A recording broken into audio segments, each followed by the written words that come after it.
dhambi inakutenga na Mungu, inafunguliwa mlango, adui anaingia. Inua mkono wako, mwambie Bwana, mahali shinda imetokea kwa sababu ya dhambi, mwambie Bwana, nisamehe. Bwana, tunaungama dhambi na makosa yetu. Mahali kungekuwa na shinda imeingia kwa maisha ya mtu, kwa jamii, kwa biashara, kwa maisha, kwa sababu ya dhambi. Si unaweza kusamehe Bwana, si unaweza tukutakaza, si unaweza bandilisha. Tusamehe. Uliponya mtu na wengi ukawaambia enda na msitende dhambi tena, na uzima ukaingia, amani ikaingia, ushindi ukapatikana, njia ikapatikana. Bwana, kwa neema, ponya roho fulani mahali hapa, ponya mzee mahali hapa, ponya mama mahali hapa, ponya biashara ya mtu mahali hapa. Bwana, mahali kumekuwa na kukwasika, ondoa kukwasika ili watu wakakuone. Kuna wale wamekwazwa na marafiki wao, kuna wale wamekwazwa na washirika wenzao, kuna wale wamekwazwa Jehova na watu mbalimbali waliowategemea, waliowaamini. Bwana, naomba tu mioyo ukaweze kuponya.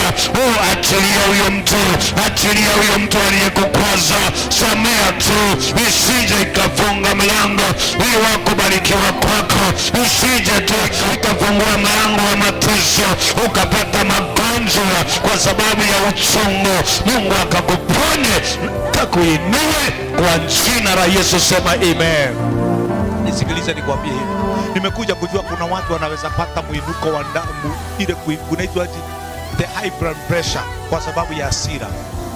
Unaelewa, magonjwa mengine yanakuja kwa sababu unabeba uchungu kwa miaka, na uachilie, unaletewa shida na hiyo mambo. Unabeba mizigo. Siunue mikono yako leo tumpatie, anasema njooni kwangu mnaosumbuka na kulemewa na mizigo mizito, nami nitawapatia pumziko. Hivyo hiyo mzigo wako anakujua wewe, uhitaji mtu mwingine. Huyu akijua anaweza tuma hata watu kutoka mbali wakawa msaada, kama vile mtumishi wa Mungu amekuja leo. Baba Mungu, tunakutwika mizigo yetu. Chukua huo mzigo wa huyo mama, chukua huo mzigo wa huyo kijana, chukua mzigo huyo wa huyo mzee. Wengi wana majukumu ya kifedha, wengi wako na mandeni, wengi wako na mambo mbalimbali ambayo imekuwa tatizo. Jehova, unaweza. Leo tunakutwika fedheha zetu, tunakutwika mizigo yetu. Tutembelee Bwana, tutembelee Bwana.